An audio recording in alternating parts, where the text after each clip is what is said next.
जय हिंद। देखिए इस वीडियो में समझते हैं कि पुरुष में शुक्राणु कैसे बनता है और कहाँ बनता है। तो चलिए हम चित्र के माध्यम से समझते हैं। चलिए ध्यान समझिए। देखिए हरो बाबू गोल का है और हो गोल का है। तो जो अंगूठी गोल का होता है उसे हम क्या बोलते हैं? तो टेस्टिस बोलते हैं। टेस्टिस का संख्या कितना हो गया?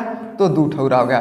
देखिए हाई वाला हो गया तो हाई वाला, यानी टेस्टिस का संख्या कितना होता है? तो 2 ठौरा होता है। अब देखिए टेस्टिस को कुछ पकड़ के रखता है। जैसे है हमारा चाक है ना, हम चाकों को ऐसा पकड़ के रखेंगे तो कहा जाएगा कि हमारा हाथवा क्या किया है? इस चाकों को पकड़ के रखा है। जैसे गेंदा है ना, आप जाके खेलिएगा क्रिकेट तो गेंदा ऐसा पकड़िएगा तब ना फेंकिएगा। तो हम गेंदे को क्या करते हैं? अपने हाथ से पकड़ते हैं। उसी प्रकार से जो टेस्टिसों को पकड़ के रखता है उसे हम क्या बोलते हैं? उसे हम एपिडर्मिस बोलते हैं। अब देखिए जो जगहिया खाली होता है ना, जो जगहिया खाली है उसे हम क्या बोलते हैं? उसे हम स्क्रूटम बोलते हैं। अब यहाँ पे समझिए। देखिए यहाँ से नली ठो हरो आया है और ये ठो नली ऊपर आ गया है। तो जब 2 ठो नली निकल के आता है वो दोनों नलियों को हम क्या बोलते हैं? उसे हम बेस डिफरेंट बोला जाता है। और यहाँ पे देखिए हाई वाला जो होता है इसे हम स्माइनल वेसिकल बोलते हैं। तो इससे पहले हम इसके विषय में वीडियो बना दिए हैं, उस वीडियो को आप लोग देख लीजिएगा। समझ में आ गया? एक बार फिर समझिए। देखिए हाई 2 ठिका है बाबू, तो गोल गोल है, इसे हम क्या बोलते हैं? टेस्टिस बोलते हैं। टेस्टिस को कौन ऐसा पकड़ के रखता है? तो एपिडर्मिस। और जो बीचों में जगहिया है इसे हम स्क्रूटम बोलते हैं। अब देखिए जो दोनों टेस्टिसवा ना, इसमें से 2 नली निकला होता है। एक नली देखिए घुमा के इसी में आया है और एक यहाँ पेनिक्स का निर्माण कर दिया। तो जो 2 नलियाँ निकला होता है उसे हम बेस डिफरेंट बोलते हैं और इसे हम स्माइनल वेसिकल बोलते हैं। अब देखिए यहाँ से जो नलिया है ना, यही नली क्या करता है? तो पेनिक्स का निर्माण करता है। अब हम समझते हैं कि हमारे अंदर शुक्राणु बनता है तो कहाँ बनता है? स्पर्म में कहाँ बनता है? चलिए समझते हैं। देखिए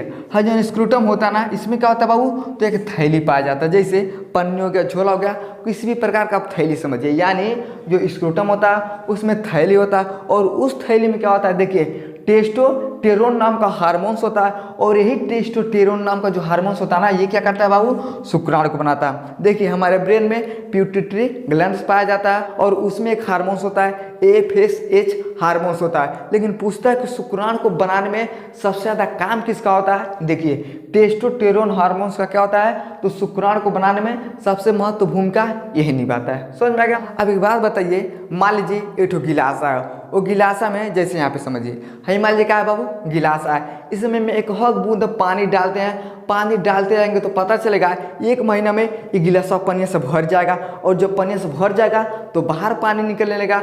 उसी तरह से हमारे अंदर शुक्राणु में होता है। जैसे समझिए ये बाबू क्या होता है? एक थैली होता है। ये जब थैली है ना भर जाता है, यानी जैसे शुक्राणु ज़्यादा बनते हैं तो ये थैली भर जाता है। तो जब थैली भर जाता है तो कहाँ जाता है? देखिए जो टेस्टिस में एपिडर्मिस होता है। यानी यहाँ पे समझिए, देखिए है क्या हो गया? टेस्टिस हो गया और जन पकड़ के रखता है एपिडर्मिस। तो जैसे जो शुक्राणु होता है स्क्रूटम के थैली में जब भर जाता ना तो इधर उधर जगह ही खोजता है, पहुंच जाता है टेस्टिस के पास, पूछता है ए चाचा जगह ही है, हम बहुत ज़्यादा हो गए, हम तुम्हारे पास रहना चाहते हैं। टेस्टिस का पास ससुरफाद ईमारी खदेड़ देता है। तो जो एपिडर्मिस होता है ये कहता है हमारे पास जगह ही है। तो जो टेस्टिस में एपिडर्मिस होता है ना, तो जो शुक्राणु होता है इसमें आ जाता है। और जैसे एपिडर्मिस में आता ना तो जो हमारा शुक्राणु होता है यह 15 से 20 दिन तक इसी में रह जाता है। कहाँ रहता है? थैली में था, थैली में ज़्यादा शुक्राणु भर गया, वो बाहर फेंकने लगा। तो बाहर फेंकता है तो कहाँ जाता है? ये टेस्टिस में जाता है। टेस्टिस में एपिडर्मिस होता है, उसी में शुक्राणु चला जाता है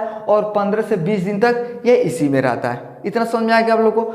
आप यहाँ पे समझिए। देखिए निकलता है तो किस रास्ते से? अगर पूछता है कोई कि जो हमारा स्पर्म होता है किस रास्ते से निकलता है, देखिए ये पेनिक्स यानी लिंग के रास्ते से क्या होता है? बाहर निकलता है। यहाँ पे समझिए जो हमारा पेनिक्स है ना, इसी के रास्ते से क्या होता है? ये बाहर निकल के चला आता है। अब यहाँ पे समझिए, देखिए सेक्स करते समय यानी संबंध बनाते समय जो पुरुष का जो पेनिक्स होता है वो कहाँ तक जाता है? तो ये महिला के गर्भाशय के पास पहुँचता है। अब एक बात बताइए, अगर पेनिस गर्भाशय के पास से नहीं पहुँचेगा ना तो जो शुक्राणु सब ससुरा होता है ये आगे जाइबा नहीं करेगा। अब कहिएगा काहे नहीं आगे जाएगा? तो समझिए, मान लीजिए आप चाय पीते हो, पानी पीते हो, चाहे दूध पीते हो, आप ऐसे गिलास आप उठाते हो, आप इतना दूर रहेगा, कहेगा कोनो पी लो, ऐसे उनके देख तरीका बहुत लालच लग रहा है, पिएगा पानी। जब तक इस पानी को हम अपने मुख में नहीं डालेंगे ना, तो जैसे पानी को हम मुख में डालते हैं तो हमारा ब्रेन कहता है कि इस सूरत नहीं, पानी मुंह में आ गया, अब अंदर खींचो। तो हम पानी को क्या करते हैं, मुख में डाल के अंदर खींचते हैं। लेकिन जब तक हम मुख में पानी नहीं डालेंगे हमारे अंदर जाएगा बाबू, घंटा जाएगा, जइबे नहीं करेगा। उसी तरह से जो पेनिस होता है जब तक कि गर्भाशय के पास जाएगा नहीं ना, तब तक ये जो शुक्राणु होते हैं आगे नहीं जाते हैं। अब शुक्राणु आगे जाएगा नहीं तब तक घंटा बच्चों नहीं पैदा होगा। ये समझिए, यहाँ पे समझिए क्या है, गर्भाशय है और यहाँ पे क्या है, पेनिस है। जैसे यहाँ पे जाता ना, तो जैसे यहाँ पे सड़ता है तब भाई शुक्राणु बेचारा आगे बढ़ता है। अगर पता चलेगा हेलने पे आएगा, अब बीचों में लटक जाएगा, शुक्राणु के दांत तेरी आदमी के बहुत बकलोल आदमी ससुरा। जब पूरा जाएगा तब ना हमको मौका मिलेगा भागने के लिए। लेकिन जब तक गर्भाशय के पास पेनिस जाता नहीं है तब तक शुक्राणु ससुरा आगे नहीं बढ़ता है। और जैसे पेनिस गर्भाशय के पास पहुंचा ना, शुक्राणु क्या करता है, बड़ा तेजी से भागता है। जैसे आर्मी का रेस देखिएगा, जब कहता है 1 2 3 भागता है सब भूते जैसा।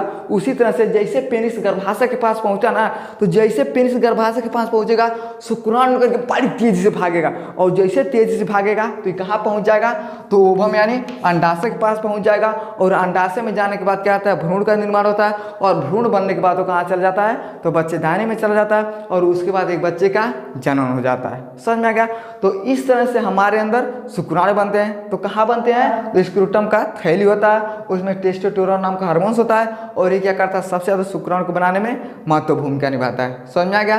तो वीडियो को लाइक शेयर सब्सक्राइब जरूर करें। जय हिंद, वंदे मातरम। मिलते हैं अगले वीडियो में, तब तक के लिए धन्यवाद।